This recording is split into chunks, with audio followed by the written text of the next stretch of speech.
Linda. Kenneth. This is what you do right before you say something super poignant and important. You do something like this. That's what I'm doing. So, Linda. 1,000 points of light. Yeah, yeah. Virtual high five on that photo. This photo right here. And that's all you get. Okay, now it's back to us. When you sent that to me, you sent it to me on my phone, and I immediately wanted a 10-foot wide phone so I could drink in all of the awesomeness. And you kind of dismissed it at first, but the composition, let's look at it again. This picture right here, this is actually a still from the drone, and this was by accident. Okay, that's enough. Back to us. Don't want to give him too much. So how did this come about? How did this happen, this awesome image? Well, I was actually out filming stuff with my drone with a couple of other guys on like somewhat of an assignment. And I was waiting around for them to meet up with me, and I was kind of in the middle of nowhere. So I figured while I'm out there, there was some distant rainstorm going on, and I shoot a lot of time-lapse. So I set up my camera to shoot time-lapse. But I have been flying the drone. Just to let everybody know, you're in Arizona right now. I'm in Arizona, that's right. And this is where this happened, in Arizona. Yes. Okay. Yes. All right. This is where that happened. Okay. Because, I mean, it could be there's not a lot of distinguishing landmarks out there. No, it's just flat land. Yeah, yeah. This is not an intentional photograph. It looks posed. The way your hair is, the way you're standing, you're facing the lightning, and it's all, left to right. It's lightning, you, and then your camera. Okay, that's enough. Back to us. and it's awesome, and it looks like a planned shot, but it wasn't. And it was not. And there's video. The drone was just hovering behind me. I recorded some footage of me setting up the camera. Then I just put the drone controller on the hood of my car, walked back over to go stand next to the camera, and I was just looking off in the distance. I was actually trying to see which way the clouds were kind of moving, because that way I kind of have an idea of which way I want to shoot the photography. Right. So as I was standing there, that was the very first lightning strike that I observed. There had been no lightning up to that point, and there was none after that. That was the only strike that I observed.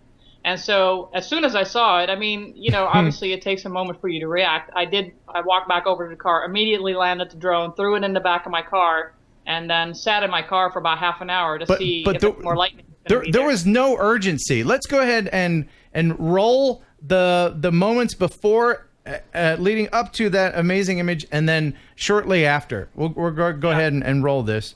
Now, you're just out there. Yes. Just kind of walking around, setting things up. You got the drone going. You're looking down, checking your camera, and you look off over, and then there's a gust of wind. And then here's the moment coming up. Boom! Right there. You're like, well, okay, that happened. Okay, well, that happened. And get in the car. Right. I would have screamed for my life like a little girl, and then flitted my way back under the car.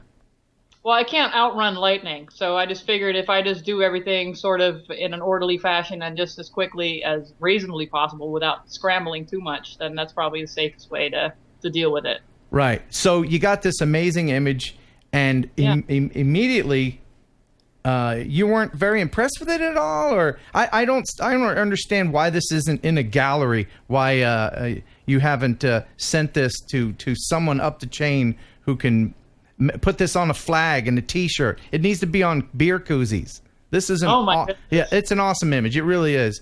Yeah, I mean, I was definitely a little bit surprised to see your reaction to this image and this footage because, well, first of all, it's basically a still from a drone, and it's just horrible in terms of quality. And I get to be kind of a stickler about quality of things and how I'm able to grade or whatever. So that is not ideal to me. And also, I'm in it.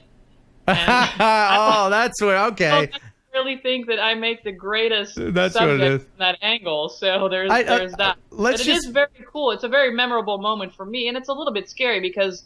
Honestly, some of the people that are watching know that the drones have fairly wide angle lenses, so things look like they're a lot farther away than they actually are. So that lightning strike is less than 2 miles away from me. Actually, probably only about a mile away from me, which is extremely dangerous. So there was real danger there. And now looking at that image, it's kind of representative of situations that I find myself in. So it's a meaningful image to myself, but I just never thought that anyone else would think that it was that cool of an image. Oh, like, it really is. Cooler than that. And I hope that people watching will appreciate it as I do.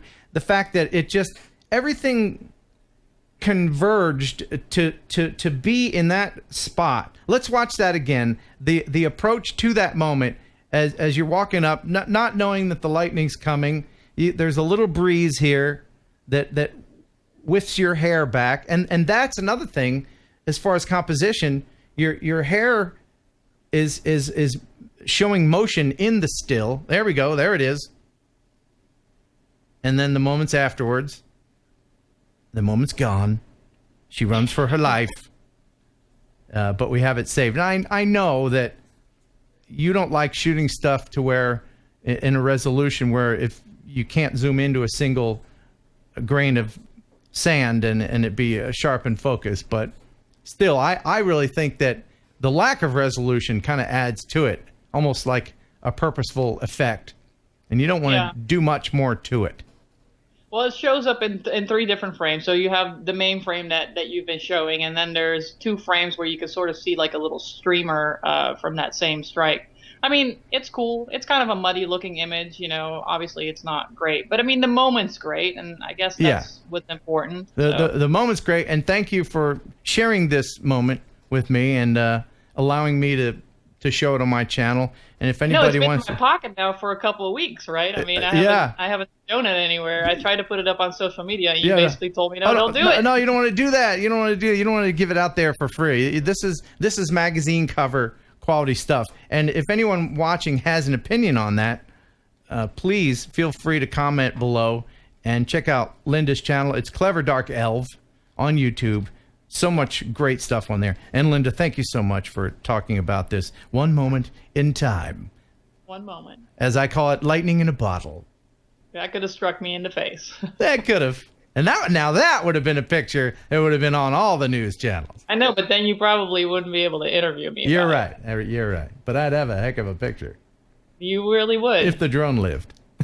Yeah. Also, yes. That would be a concern. All right. Or the SD card, I guess. Well, thank you, Linda. Yeah, no problem.